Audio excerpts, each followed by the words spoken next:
नमस्कार दोस्तों, स्वागत है आपका इस चैनल पर। और सीजीपीएससी में एसीएफ और रेंजर के लिए जो परीक्षा होने वाली है उसमें जो सिलेबस है प्रश्न पत्र 2 का केमिस्ट्री का, वो सिलेबस में टॉपिक को समझिए आप। टॉपिक महत्वपूर्ण होता है, वहाँ से प्रश्न बनते हैं। टॉपिक को लेकर तैयारी करेंगे तो आप ज़्यादा से ज़्यादा प्रश्न हल कर पाएंगे। इसमें एक बात ये भी आपको ध्यान रखना है कि ये जो प्रश्न होंगे प्रश्न पत्र 2 के, साइंस के, कृषि और वानिकी के, वो 12वीं स्तर तक के हो सकते हैं। साइंस के तो हो ही सकते हैं क्योंकि 12वीं में आपका साइंस पढ़ा है आपने, तभी आप इस एग्ज़ाम में अप्लाई कर सकते हैं। ये इसमें दिया हुआ है मिनिमम क्वालिफिकेशन में, न्यूनतम अर्हताएँ में। तो 12वीं तक पूछेगा ही। और कुछ प्रश्न ऐसे होते हैं जो सभी के लिए टफ होते हैं और कई लोग बोलते हैं कि आउट ऑफ सिलेबस है, लेकिन वो सभी के लिए होगा, सिर्फ एक के लिए नहीं होगा। तो उससे फ़र्क नहीं पड़ेगा। आपको तैयारी करना है टॉपिक के आधार पर, और 12वीं स्टैंडर्ड, 10th स्टैंडर्ड, 10वीं स्तर और 12वीं स्तर की पुस्तकों को अच्छे से पढ़ना है।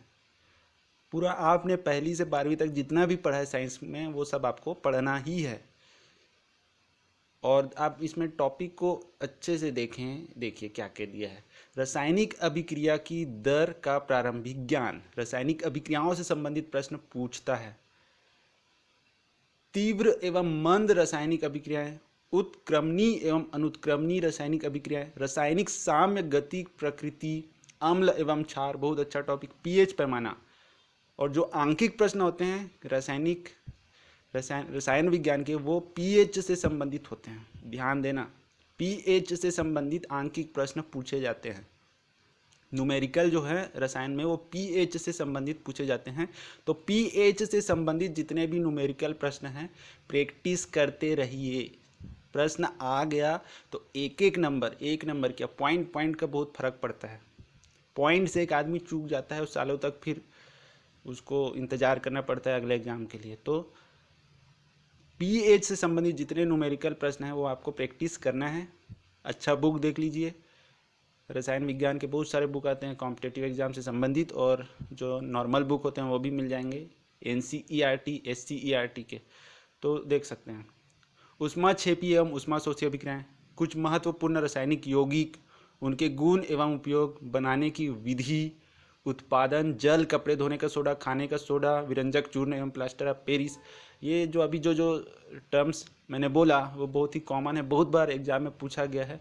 लेकिन ज़रूरी नहीं कि बहुत आसान है तो इसमें नहीं पूछेगा। प्रश्न सरल भी पूछेंगे, मीडियम भी रहेंगे और टफ भी रहेंगे। सभी प्रश्न ना तो टफ होते हैं, ना ही इजी और ना ही नॉर्मल, मिक्स होता है। इस बात को ध्यान रखना है।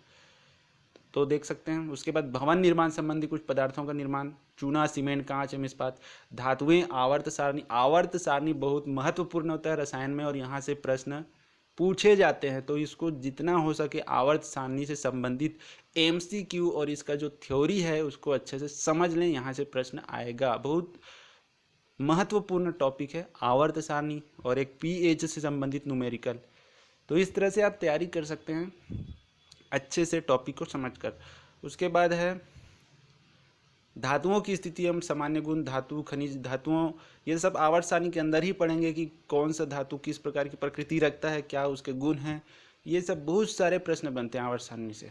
धातु कर्म, अयस्कों का सांद्रण, निस्तापन, भर्जन, प्रगलन। उसके बाद अभी भी बचा है इधर, ये देखिए, ये भी है, ये सब भी है उसी में का, ये देख सकते हैं जो आप देख रहे हैं। सॉरी वो नहीं था, ये है। एवं शोधन, कॉपर एवं आयरन का धातु कर्म, धातुओं का संधारण, संक्षारण, मिश्र धातुएं, अधातुएं के संबंध में पूछेगा आवर्त सारणी में। धातुओं की स्थिति एवं सामान्य गुण, मतलब इतना जो टॉपिक है अभी जितना भी देख रहे हैं सब आवर्त सारणी का है, आधा से ज़्यादा है। आवर्त सारणी बहुत महत्वपूर्ण है, इसके अंदर से बहुत प्रश्न आते हैं रसायन विज्ञान में। दूसरा पीएच से संबंधित न्यूमेरिकल, नाइट्रोजन एवं ऑक्सीजन के प्रयोगशाला विधि, गुण एवं उपयोग, कुछ महत्वपूर्ण कार्बनिक यौगिक, एल्कोहल एवं एसिटिक अम्ल बनाने की प्रयोगशाला विधि, गुण एवं उपयोग, कुछ सामान्य कृत्रिम बहुलक, पॉलीथीन, पॉलीविनाइल क्लोराइड, टेफ्लॉन, साबुन, अपमार्जक। तो केमिस्ट्री का देख सकते हैं आप, इतना सा ही सिलेबस था। ये जो यहाँ से स्टार्ट हुआ था, यहाँ से स्टार्ट हुआ था, है ना, एक पैराग्राफ समझ लीजिए। और यहाँ पे ये राइट साइड में देखिए, यहाँ तक ख़त्म हो गया यहाँ पे।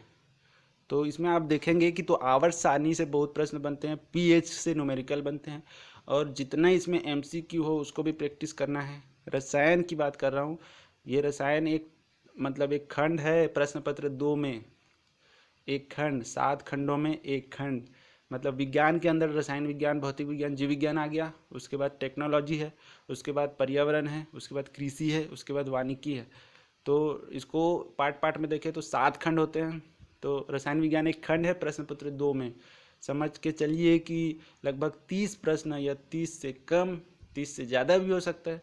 तो मान के चलिए एवरेज कि 30 प्रश्न पूछ लेगा या 25 प्रश्न पूछ लेगा, ऐसा मान के चलिए रसायन विज्ञान से। और इतने ही टॉपिक में से वो 25 प्रश्न आएंगे। तो इस बात का ध्यान रखना है। 10वीं की बुक, 12वीं की बुक, 11वीं की बुक सभी पढ़ना है। 1 से 12 तक जितना भी है साइंस से संबंधित सभी पढ़ना है वैसे। तो SCERT या NCERT की बुक 10वीं या 12वीं की पढ़ें और यहाँ से टॉपिक उठा के वहाँ देखें। न्यूमेरिकल के लिए केमिस्ट्री में PS से संबंधित जितने न्यूमेरिकल हैं हल करके देखना है। बहुत सारे तो रिपीट हो जाते हैं और रिपीट नहीं हुए तो सिर्फ वैल्यू चेंज कर देता है। और आवर्त सारणी का बहुत प्रश्न पूछा जाता है, तो इसका ध्यान रखना है। और जो रासायनिक अभिक्रिया है उससे संबंधित अम्ल क्षार ये सब, तो इसको ध्यान से देखें। ज़्यादा इसमें कठिन नहीं रहेगा, केमिस्ट्री जो है अच्छे से हो सकता है।